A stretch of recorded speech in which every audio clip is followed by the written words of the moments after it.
con la igualdad. Bueno, habíamos visto, estábamos, como andaba Florencia, Maru y Mariela también, Rocío. Bueno, veíamos las mieles de la igualdad formal, por decirlo así.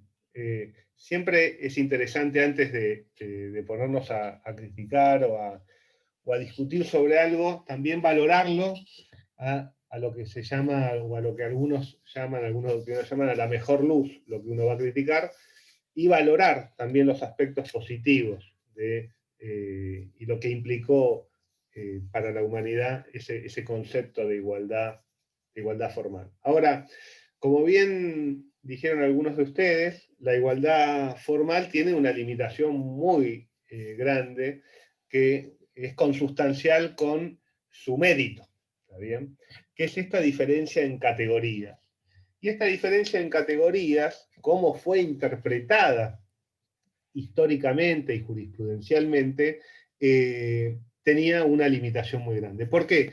Porque como bien dijo, ya no me acuerdo quién, si fue Violeta o quién, que dijo esto de igual en igual de circunstancias, eso es una interpretación que hizo del principio de igualdad la Corte Suprema, por ejemplo, ahí en el artículo de Saba tienen una cita de algunos fallos de la Corte, en particular de un viejo fallo de la Corte de 1928, Caile, en donde la Corte en ese fallo da su entendimiento histórico del principio de igualdad, en donde sostenía, lo leo, que la igualdad ante la ley establecida por el artículo 16 de la Constitución no es otra que el derecho a que no se establezcan excepciones o privilegios que excluyan a unos de los que en iguales circunstancias se conceden a otros.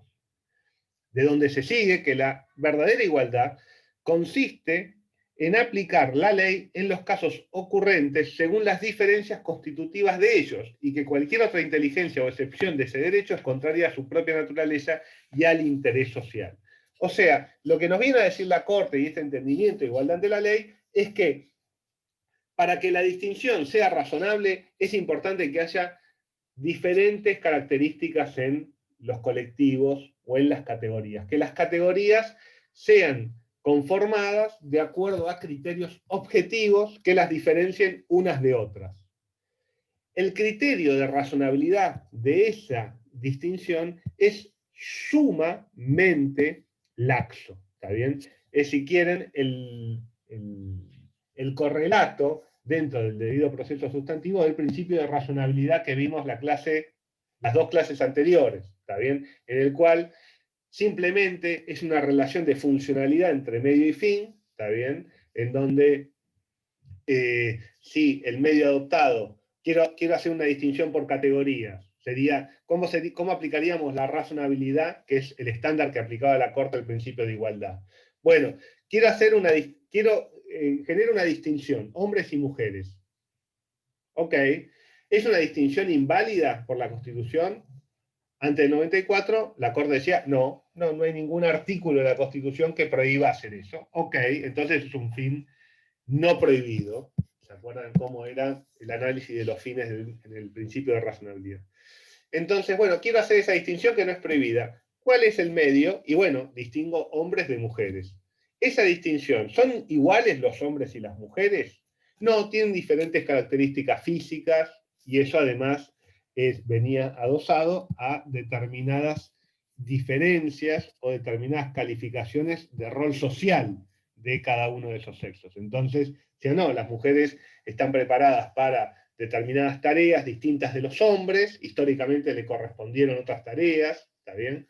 Con lo cual, distinguir entre hombres y mujeres es una distinción que no es arbitraria, son distintos, con lo cual los puedo tratar distintos. Y ahí se termina el análisis de constitucionalidad sobre la distinción en base a hombres y mujeres, o cualquier distinción que el legislador hiciera. A eso se le llamaba la razonabilidad de la distinción. Si la distinción se basaba en criterios objetivos que permitieran distinguir. Entonces, esas categorías que todavía las usamos y que todavía son muy útiles, tanto para aplicar el criterio de no discriminación como no de sometimiento, habilitan la posibilidad de categorizar, por ejemplo, grandes contribuyentes, pequeños contribuyentes, medianos contribuyentes, contribuyentes y no contribuyentes, consumidores y no consumidores, hombres y mujeres, adultos, niños, letrados, no letrados, negros de blancos, ¿está bien?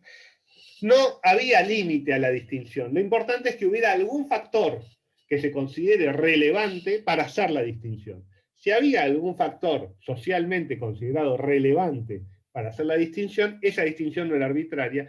Y lo que protegía el principio de igualdad es que todos sean tratados de la misma forma en iguales circunstancias. Eso, que hoy nos parece, y es sumamente insuficiente, ¿está bien?, tiene un lado positivo, como vimos, que lo que protege, ¿está bien?, que las distinciones sean homogéneas, en este sentido, uniformes en toda la categoría, y que no sean arbitrarias en el sentido de que no sean en base a alguna característica que las distinga. Lo que pasa es que esto, obviamente, es sumamente insuficiente. ¿Por qué? ¿Por qué les parece que es sumamente insuficiente? Y acá es importante que ustedes unan, sobre todo en igualdad, que es, si quieren, uno de los ámbitos desde donde se desarrolló el principio de debido proceso sustantivo, que ustedes unan igualdad y debido proceso sustantivo. Esa es una vinculación que tienen que hacer entre los temas básica. ¿Por qué decimos que esto es insuficiente? Puede ser porque pasa lo mismo que pasaba con el debido proceso, que para evaluar determinadas cuestiones que eran contrarias a la Constitución se usaba el test de razonabilidad, pero habíamos dicho que no era suficiente, que no se trataban, por ejemplo, con la idoneidad y con la necesidad, no se trataban, por ejemplo, qué derechos estaban en juego y qué era lo que se estaba vulnerando. Entonces quizás acá pasa exactamente lo mismo, porque estamos evaluando que se puede poner límites teniendo en cuenta el medio y el fin y la razonabilidad, pero no estamos hablando de, bueno, ¿qué derechos estás limitándome como mujer o como lo que sea, distinción que sea?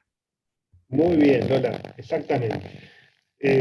Lo que deja fuera este análisis de igualdad formal es cuál es la relación de funcionalidad entre el medio y el fin. O sea, si esa distinción es razonable en cuanto a ¿para qué hago la distinción?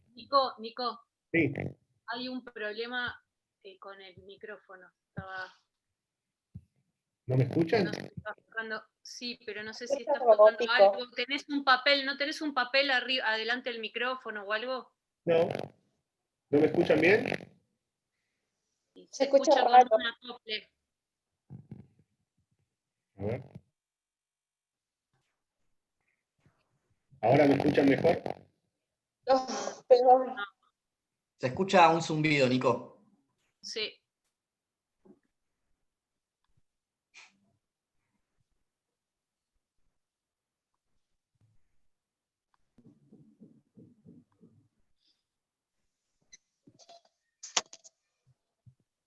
¿Ahora?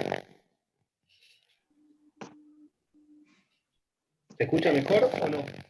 Se escucha peor, profe. Voy a salir y vuelvo a entrar. ¿Está bien, Pato? Hacete cargo.